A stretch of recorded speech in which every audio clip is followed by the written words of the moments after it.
Olá, pessoal. Vamos mais uma aula aqui do nosso programa de nivelamento. A aula hoje sobre ventilação não invasiva.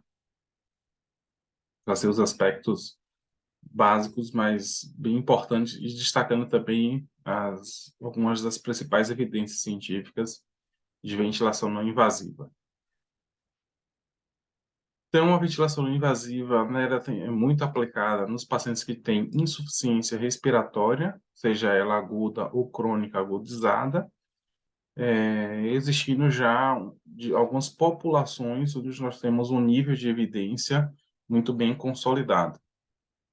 Então, para a aplicação da ventilação não invasiva, a única diferença da ventilação não invasiva para a ventilação invasiva é o tipo de interface utilizada para ofertar esse fluxo de ar, onde na ventilação mecânica invasiva vai ser feita através de um tubo orotraqueal ou de uma cânula de traqueostomia. E na ventilação não invasiva, o nome é não invasivo porque não existe essa invasão à via aérea. Então, tudo é feito através de uma interface no rosto do paciente.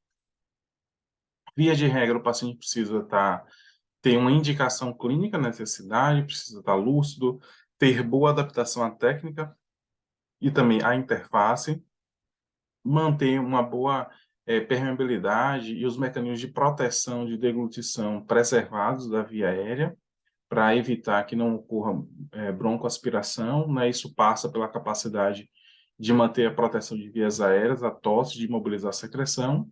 Não pode haver traumas faciais, o paciente não pode ter instabilidade hemodinâmica antes ou durante a aplicação da ventilação não invasiva.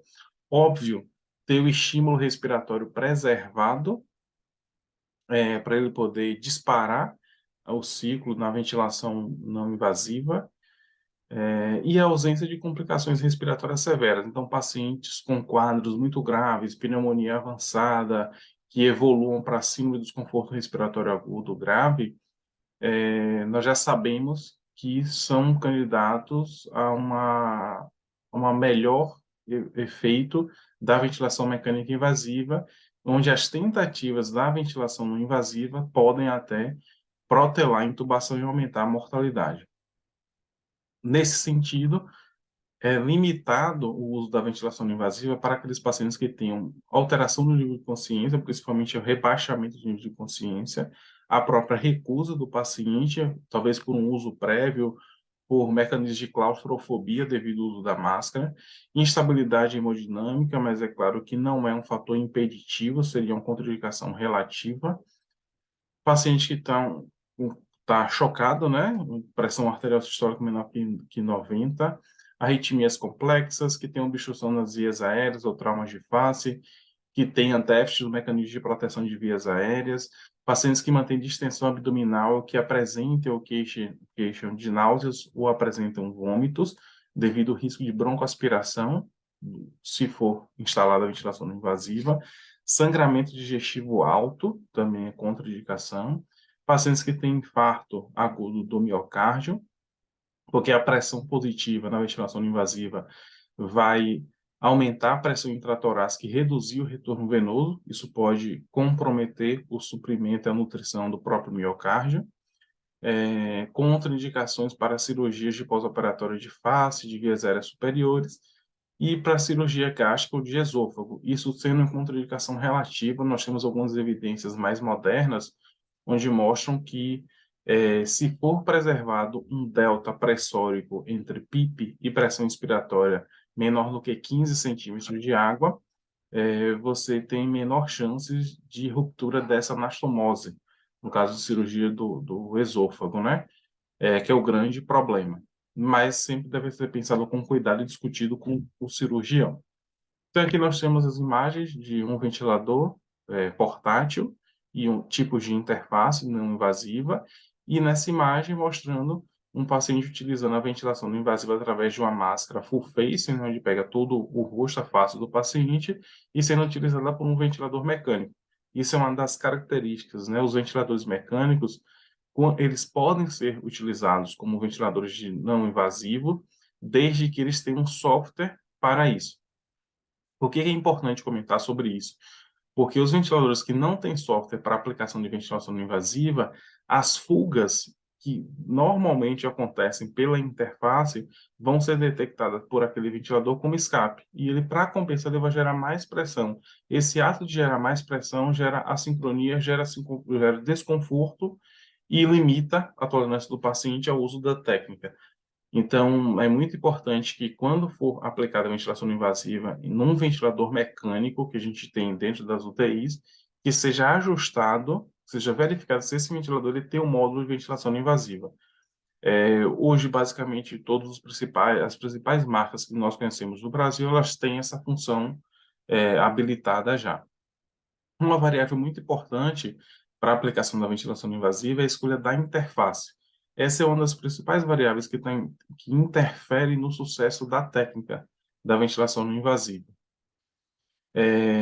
Aqui nós temos algumas imagens, né? Então, essa imagem, a primeira imagem que eu estou com a seta mostra uma máscara facial, aqui são interfaces nasais, aqui é uma peça bucal, aqui para pacientes que têm apneia do sono, então interface nasal também.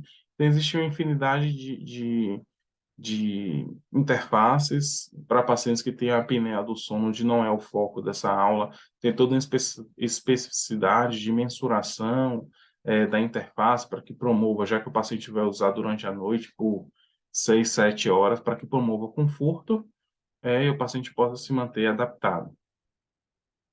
E aí nós temos então as máscaras nasais, onde elas são melhores toleradas pelos pacientes que têm claustrofobia. É, tem maior tolerância, tem maior eficiência das máscaras nasais e das prongas na redução de CO2. Então, aqui a gente tem uma imagem de uma máscara nasal. O paciente tem uma liberdade de conversar, até de se alimentar com essa máscara, mas tem desvantagem de que vai haver bastante escape à medida que o paciente mantém a boca aberta, à medida que ele fala, tenta se alimentar, certo? Principalmente a gente tem dificuldade em pacientes idosos na fixação nessa parte do maxilar, principalmente pacientes que tenham a ausência de peças dentárias. Então, a fixação da interface, se faltarem os dentes, ela acaba adentrando a boca do paciente, isso vai gerar escape, gera desconforto e reduz as chances de sucesso da técnica. Então, aqui são alguns tipos de interface, existe uma infinidade de interfaces, de modelos, né, de interface nasal, cada um, obviamente, associado à sua presilha, ao seu cabresto, como é chamado também. A máscara facial, ela não permite vazamento, se bem ajustada, mas ela interfere no falar, no comer. Tem um risco de broncoaspiração, no caso de o paciente vomitar, ele pode broncoaspirar, e de aerofagia, se o paciente manter muito a boca aberta, vai acabar promovendo distensão abdominal, e a percepção de claustrofobia, ela é mais marcante nesse tipo de interface. A full face, que é essa máscara, é, ela tem uma grande vantagem que é diminuir o vazamento e possibilitar o uso de maiores pressões respiratórias. Isso vai ser necessário nos pacientes que têm maiores graus de insuficiência respiratória. Quanto maior o comprometimento do pulmão, maior a insuficiência respiratória, você vai precisar auxiliar mais o seu paciente, aumentando as pressões inspiratórias ou até a PIP, se for o objetivo melhorar a troca gasosa.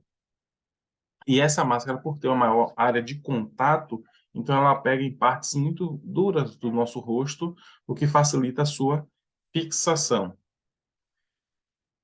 Então, aqui tem um tipo de interface. Essa interface eu já trabalhei com ela. Ela, quando você aumenta muito a pressão, ela acabava que ficava movimentando na face do paciente. Então, já tem interface mais moderna, da ResMed, por exemplo, onde você já tem uma melhor fixação, ela tem um desenho triangular mesmo, né, no rosto do paciente.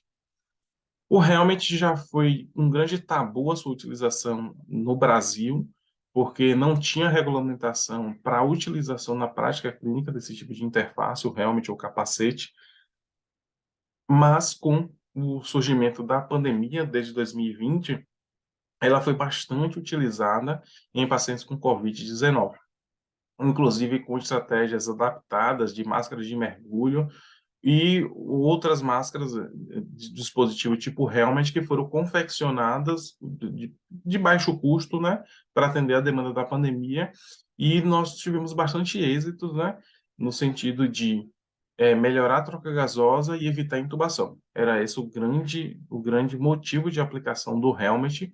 E no paciente COVID, uma fixação dela era a nível do pescoço e tinha as fixações a nível axilar, você permitia com que o paciente ficasse 12 horas, 24, 48 horas, num ciclo contínuo de ventilação não invasiva. Então, sendo aplicada essa estratégia prolongada de ventilação não invasiva, nas outras interfaces, nasal, full face, a chance de complicação de lesão de pele mais grave é muito grande. Tinha-se o mito de que eram interfaces que tinham dificuldade de ruídos, isso foi melhorado. Aí tinha-se também uma discussão sobre a reinalação de CO2, mas que não foi provado com grandes evidências científicas, então ela foi bastante utilizada em pacientes com Covid-19 e seu uso se perdura mesmo com o final da pandemia. Então, nessa imagem aqui, por exemplo, a gente vê um paciente bebendo água, né, através de um orifício da interface. Está vendo a fixação a nível axilar? Você precisa utilizar de mais pressões para manter esse bolsão de ar inflado. O paciente visualiza, tudo mais, né? Então, ele consegue interagir, que ele está lendo, inclusive, uma revista, né? Então, isso a gente já tinha evidências desde 2002.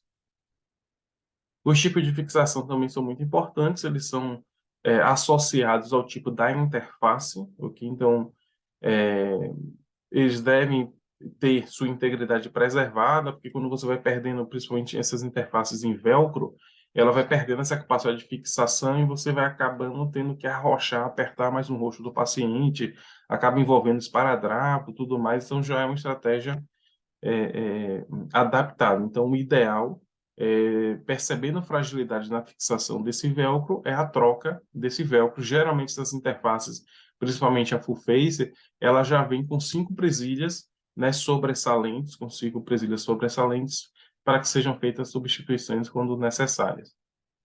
É, Cuidados de forma simples, né? Então, primeiramente, explicar o que é a terapia para o paciente, para que ele entenda, ele não se assuste, né? O demonstrar a máscara, né? Eu costumo sempre colocar a máscara na minha mão, coloco no rosto do paciente, não fixo de imediato, começo com baixos níveis de pressão no ventilador não invasivo e vou aumentando à medida que eu vou percebendo que o paciente está adaptado. Isso dura alguns minutinhos. É claro que tem pacientes mais agitados, às vezes precisa até de algum tipo de pseudoanalgesia, para manter um pouquinho mais calmo, mas com o drive preservado. Então, esse ciclo, né, utilizar baixas pressões, fixar a máscara, né, somente após boa adaptação, e aumentar gradualmente as pressões e observar as reações do paciente, e estar sempre próximo para identificar vazamentos, dúvidas, ansiedades, desconforto desse paciente. Aqui traz algum protocolo, então, posicionamento do paciente, cabeceira elevada, explicação, utilização de níveis de pressão. Aqui é um exemplo, não necessariamente precisa ser feita dessa forma. Algo importante é a monitorização dessa ventilação não invasiva. Então, a ventilação não invasiva, muitas vezes, ela é colocada nos hospitais e o paciente é esquecido, ele é deixado de lado. Se o motivo que fez você colocar foi uma piora na troca gasosa através do exame de gasometria arterial, ao você colocar uma ventilação não invasiva e que pode tratar essa deficiência natural, essa hipoxemia, você deve observar, obviamente, um controle da gasometria após a colocação da ventilação não invasiva. Então, nesse sentido, a literatura traz aí uma margem de 1 hora, 2 horas, ao qual é uma hora de ouro para perceber a melhora. Colocou a ventilação invasiva, já tem 1, 2 horas de uso, o paciente não melhora da troca gasosa ou da hipercapnia, é hora de sentar e discutir com o médico a necessidade de intubação desse paciente, porque pode ser que ele não melhore, pode ser que você só protele, prolongue a intubação, e quando for intubar, você vai intubar no momento de maior gravidade, esse paciente pode, inclusive, parar durante o processo de intubação. A ventilação invasiva ela pode ser feita de forma bem simples, né? De forma contínua para tratamento da insuficiência respiratória, de forma intermitente por alguns períodos, em algumas populações, tipo pacientes cirúrgicos, que não conseguem se movimentar, sair do leito, pelo risco de complicação. Isso, é claro, sempre atrelado a uma avaliação de uma espirometria, por exemplo, de uma manovacuometria, de exames quantitativos que possam reproduzir um risco de complicações respiratórias em decorrência de uma atelectasia, em decorrência de uma piora troca gasosa, em decorrência de uma piora da relação ventilação-perfusão, e a qual a ventilação não invasiva pode melhorar essas variáveis, né? Como a aplicação da fisioterapia pode ser aplicação pontual frente a pacientes que tiveram atelectasia e que tem impacto em troca, tem impacto em algum marcador do exame físico, como ausculta pulmonar, expansibilidade, e você precisa reexpandir. Então, pode ser feito a intervenção e a resposta imediata. Então, aplicar, observar durante 1 hora, não melhorou, tem que discutir. Existe o risco desse paciente precisar da intubação. Então, aqui a gente traz algumas das principais indicações para a aplicação da ventilação não invasiva. Então, uma vez que vocês estejam diante de algum tipo desse paciente, é sempre pensar na necessidade da ventilação não invasiva. Porque aqui nós estamos falando de indicação padrão ouro. Então, esse tipo de população, com essas condições clínicas, nós já sabemos que a ventilação não invasiva, ela muda desfecho. Muda desfecho no sentido de evitar intubação, reduzir tempo de internamento na UTI, reduzir tempo de internamento no hospital, e reduzir mortalidade como um todo. Então, é muito importante o fisioterapeuta estar atento para aplicar se for necessário. Não é a aplicação somente pelo quadro clínico patológico desse doente. Então, vamos lá. Paciente com DPLC agudizado. Então, hoje a gente já sabe que a aplicação em pacientes com DPLC é muito fundamental naquele paciente que tenha uma acidose respiratória, porque nós sabemos que o paciente com DPLC ele tem uma hipercapnia, mas é feita uma compensação com o tampão bicarbonato e o pH desse cara ele fica normal. Tudo bem que ele pode ficar no limite, 7,30, 7,34, 7,35, mas ele está compensado fisiologicamente. Aí esse paciente tem uma infecção urinária, infecção respiratória, infecção de pele, enfim, ele vai descompensar.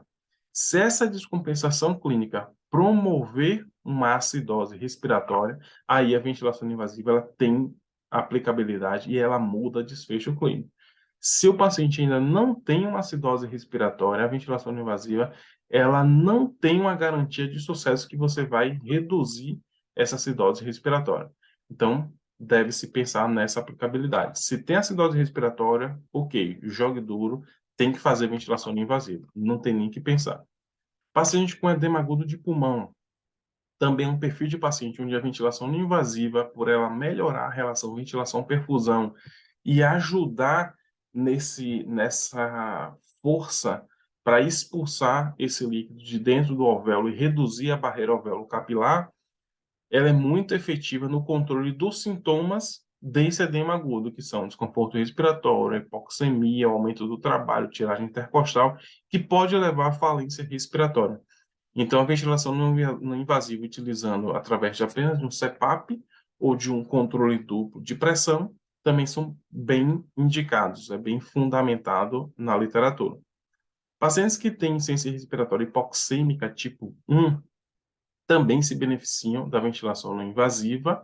É claro que a gente vai ficar atento ao nível de gravidade desse paciente. Se a gente estiver falando aí de paciente com síndrome de desconforto respiratório de moderada a grave, a ventilação não invasiva ela deve ser pensada em situações pontuais. Via de regra, esse paciente ele é candidato à intubação orotraqueal.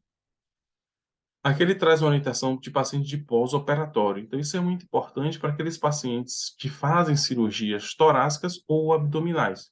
Quanto mais perto a cirurgia manipular o diafragma, maiores são os riscos de complicações pulmonares. E aí você pensa principalmente em duas complicações, atelectasia e hipoxemia.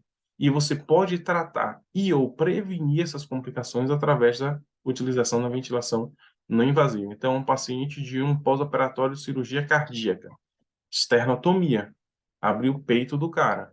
O paciente está lá com dreno de tórax, está usando O2, restrito o leito, padrão ventilatório superficial, respiração, né, para compensar o volume minuto, um padrão de taquipneia, usando O2, ausculta bastante reduzida em bases, esse cara tem atelectasia com certeza. Então, é não esperar o problema piorar. O ideal, se você tiver medidas quantitativas, se você tiver uma espirometria até antes da cirurgia, ou mesmo no pós-operatório imediato, excepcional. Você vai ter uma medida quantitativa para mensurar o efeito após a aplicação da ventilação não invasiva, que é geralmente feita intermitente por períodos de tempo, porque nós já também temos fundamentação de que essa ventilação não invasiva ela contribui para a redução dessas complicações, onde na existência dessas complicações, hipoxemia, atelectasia, isso vai aumentar o tempo de internamento desse cara na UTI, no hospital, e está associado ao aumento de mortalidade. Mas fique atento a preditores, né, que estão associados ao sucesso da ventilação invasiva. Obviamente, pacientes jovens, obviamente, pacientes de menor nível de gravidade, então aqui a gente traz o score e a Apache, por exemplo. São feitos diversos scores dentro da terapia intensiva para mensurar o nível de gravidade desse paciente. Quanto menos grave ele é, maior, obviamente, são as chances de ele aceitar e responder bem à ventilação invasiva. Pacientes cooperativos, pacientes capazes de manter a respiração, né, mesmo com respirador, que têm dentição intacta, pacientes que têm hipercapnia, mas não severa, isso é um ponto importante, pacientes que têm algum tipo de acidose, mas é um pH ali entre 7,35, 7,25, 7,20, tem maior chance de sucesso, e pacientes que respondem a melhora clínica frente à aplicação da ventilação invasiva dentro das primeiras 2 horas. O paciente está passando 30 minutos, 1 hora, 2 horas e não responde, tem que ser feita a discussão. Esse paciente não pode permanecer na ventilação invasiva achando que com 3 horas, com 5 horas, ele vai melhorar. Ele pode até melhorar, mas é um risco muito grande, muito grande. O que é que nós observamos de principais efeitos adversos da ventilação invasiva? A queixa de desconforto pela pressão, fluxo de ar e também o desconforto da interface, né? Lesão de pele, então, alguns pacientes onde você já vislumbra uma maior necessidade de repetição da ventilação invasiva, uma necessidade de um tempo mais prolongado da aplicação dessa técnica, chama a enfermagem, discuta a colocação de protetores na face desse paciente, são curativos para prevenir lesão. E a percepção de claustrofobia também é muito marcante assim nos pacientes, né? E como é um fluxo de ar mais gelado, então isso favorece também os sintomas de congestão nasal, de obstrução, e isso pode também limitar a aplicabilidade da técnica, né? Fica atento à necessidade de realização de higiene brônquica, né? De terapias que favoreçam a aceleração do fluxo respiratório, ou até a necessidade de respiração antes da ventilação não invasiva. Ela pode ser aplicada em pacientes com asma para tratar o broncoespasmo, então aplicar a ventilação não invasiva junto com alguma nebulização, isso é bastante efetivo. Avaliar o tipo, uma necessidade de sedação ou de um fator psicológico que possa contribuir para a limitação do sucesso da técnica, né? Observar se esse paciente mantém um desconforto, uma sincronia que gere um aumento de auto-PIP, que traga algum tipo de desconforto, né, de assincronia mesmo. A gente fala de assincronia só às vezes associada só à ventilação mecânica, mas o paciente em ventilação não invasiva, ele faz também bastante assincronia. E como a gente não fica muito ligado em alguns marcadores, em gráficos, pode ser gerados, em marcadores numéricos, então é muito importante, ao colocar a ventilação invasiva, buscar na tela ou do ventilador mecânico ou do ventilador portátil um gráfico de volume corrente, volume minuto, de frequência, monitorizar toda a parte de ventilometria para saber se o que você programou está sendo entregue e se clinicamente, você avaliando, né, exame físico, ausculta pulmonar, padrão ventilatório, esse paciente ele está sincrônico, ele vem melhorando. Se não perceber melhor, o paciente está mais assincrônico, está desconfortável, é entender que aquele paciente ele pode estar encaminhando para a falha da ventilação não invasiva.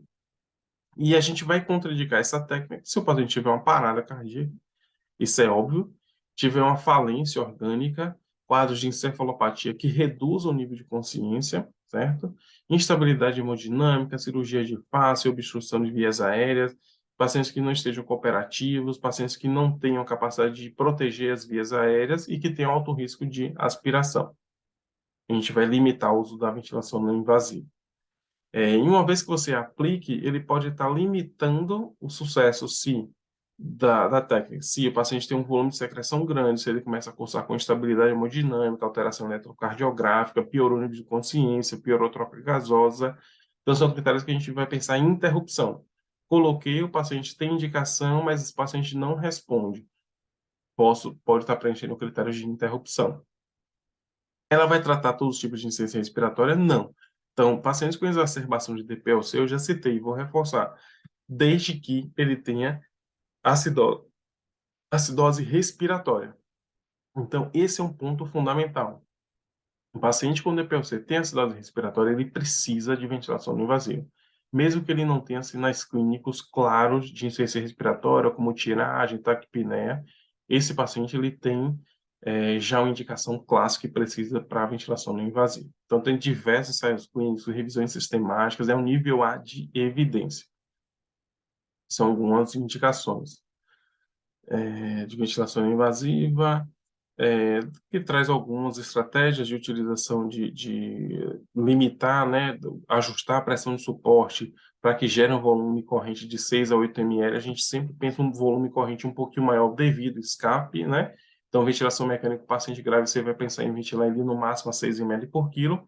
No paciente em ventilação não invasiva, esse volume corrente ele pode chegar até 8, 10 ml por quilo, porque vai ter o escape. Paciente com edema agudo, pulmonar cardiogênico, também é nível A de evidência. O CPAP é seguro e diminui a necessidade de intubação, devendo ser utilizado de forma precoce. Então, atento aos sinais clínicos. O paciente mantém hipoxemia, já tem diagnóstico de ciência cardíaca, ausculta pulmonar com crepitus e desconforto respiratório, hipoxemia, ventilação invasiva nele. Inicia com modo CPAP, vê a adaptação, não melhorou, está desconfortável, você pode abrir um delta de pressão, principalmente se ele tem desconforto respiratório, tiragem, taquipneia, ok? A VNI com PIP, ela pode ser utilizada, principalmente se o paciente tem hipoxemia marcante, você vai precisar aumentar o nível de PIP para manter o alvéolo distendido. Quando a gente compara a ventilação invasiva com a oxigenoterapia, obviamente ela é mais efetiva no sentido de evitar intubação, então não tem nenhuma discussão. Pacientes com asma, eles já não têm um nível de recomendação A, um nível de recomendação B, porque o problema da asma é na musculatura lisa. Então, a ventilação invasiva ela não vai conseguir expandir aquela via aérea que está contraída, né, que sofreu broncoconstricção. Ela vai precisar relaxar essa musculatura lisa. O que a gente costuma fazer é associar a pressão positiva da ventilação não invasiva com medicações broncodilatadoras. Então, isso é super eficaz. Pacientes imunocomprometidos têm um nível de evidência limitado, né? Um paciente que tem imunocomprometido e que gera ciência respiratória. Então, também fica atento, preocupado com esses pacientes. A ventilação invasiva, ela parece diminuir o nível de mortalidade em alguns pacientes que têm ciência respiratória hipoxêmica. Quem tem doença restritiva é um paciente que tem, por exemplo, uma escoliose, que tem uma doença neuromuscular. Nós já sabemos que no paciente com doença neuromuscular, a ventilação não invasiva ela tem total aplicabilidade. Desde o paciente que tem um quadro agudo de insuficiência respiratória ao paciente que tem uso crônico, né, devido à progressividade da doença. Então, e também um perfil de população difícil de cuidar, mas onde a ventilação não invasiva ela é super efetiva no sentido de evitar a intubação. Então, também fica atento. Aqueles pacientes que desenvolvem SARA já é o nível de evidência D, principalmente SARA moderada a grave. O paciente que tem SARA leve, a ventilação não invasiva ela pode ser tentada, ok? A ventilação não invasiva em pacientes terminais, o perfil de aplicação e de marcadores ele é diferente, porque o paciente já está no estágio terminal de doença, você não vai pensar em melhorar a troca gasosa, os objetivos são tanto quanto subjetivos, mas focado na melhora do conforto. Então, se o paciente está desconfortável, ele tem um tumor nos pulmões, que não tem cura, que não tem cirurgia, não está respondendo tratamento, mas ele não vai morrer imediatamente, mas ele quer poder conversar, dialogar com alguém, a gente pode fazer ventilação invasiva, melhora um pouco a capacidade residual funcional, tira, o paciente faz sua atividade, dialoga, conversa, Então, os princípios, eles são um pouco diferentes dos pacientes clássicos, como a gente já vem mostrando, né? Então, essa ventilação invasiva, ela pode ser feita através da pressão positiva contínua, que é o CPAP, né? Pressão positiva contínua nas vias aéreas, recomendada para tratamento de edema agudo e no pós-operatório de cirurgia abdominal e, classicamente, para tratamento da apneia. O bilevel, o BIPAP, são dois níveis de pressão. O IPAP é a pressão inspiratória e o EPAP é a pressão expiratória. É utilizada para tratar pacientes com hipercapnia, então DPOC descompensado, para repousar a musculatura. E aí no paciente com edema agudo também. Fica atento que, se for aplicada a ventilação invasiva num ventilador portátil, a gente tem que garantir que tem uma via de exalação, porque o ventilador portátil ele tem um ramo único. Então, geralmente, essa exalação ela já tem um dispositivo na própria interface que você está utilizando, interface por Face, por exemplo, basicamente todas já tem, ou se não, dentro do circuito vai existir um orifício para permitir o escape. Se for aplicada a ventilação invasiva no ventilador mecânico, como é um duplo circuito, ramo ins, ramo ex, aí você não precisa dessa válvula de exalação. Isso vai gerar só escape, o ventilador vai gerar mais pressão, vai gerar mais dessincronia, mais desconforto, vai limitar o uso da técnica, né? Então, o vazamento ele vai acontecer no ventilador portátil, ele deve acontecer. Então, a gente tem que ficar atento, mas monitorizando. Está subindo o nível de vazamento, 10, 15, 20, 30, 40, 50, 60% de fuga, tem alguma coisa errada. Não está bem adaptada a máscara, alguma coisa, troca a interface, enfim. Os ventiladores portáteis, você precisa suplementar o suporte de O2, então, às vezes, o paciente está hipoxêmico, você bota a PIP, e mesmo assim o paciente não melhora. Você precisa incrementar a FO2 que o paciente respira. Então, geralmente, esses ventiladores portáteis, eles têm uma entrada atrás, no seu fundo, onde você acopla o circuito do O2, ou pode acoplar esse mesmo circuito, essa linha de fluxo, dentro do ramo inspiratório, do ramo 1. Aqui escolha da PIP da interface. Então, é isso, pessoal. Então, aí, fica atento, acompanhar esse paciente para monitorizar sinais de falência. E hoje a gente tem a opção de utilizar, opção não, é mandatória a utilização de um score que chama HACOR, H-A-C-O-R. É um score super fácil da gente mensurar e você consegue predizer o risco de falha. Então, tem calculadoras no Google que você pode jogar, Score e HACOR, e você pode mensurar. Então, é muito importante que a gente trabalhe com medidas quantitativas. E como já existe isso na ventilação invasiva, é muito importante, ao utilizá-la, principalmente em pacientes com insuficiência respiratória hipercápnica ou insuficiência respiratória hipoxêmica, a utilização desse score para nortear, ele vai dar uma porcentagem do risco de falha. Se aplicou, o paciente tem 50%, 70%, 90% de risco de falha, discute com o médico, talvez seja mais seguro a intubação desse cara. O risco é baixo, 17%, monitoriza. Esse risco ele pode modificar, pode oscilar ao longo do tempo. Então é isso que eu tinha para transmitir. Espero que vocês gostem e aproveitem bastante.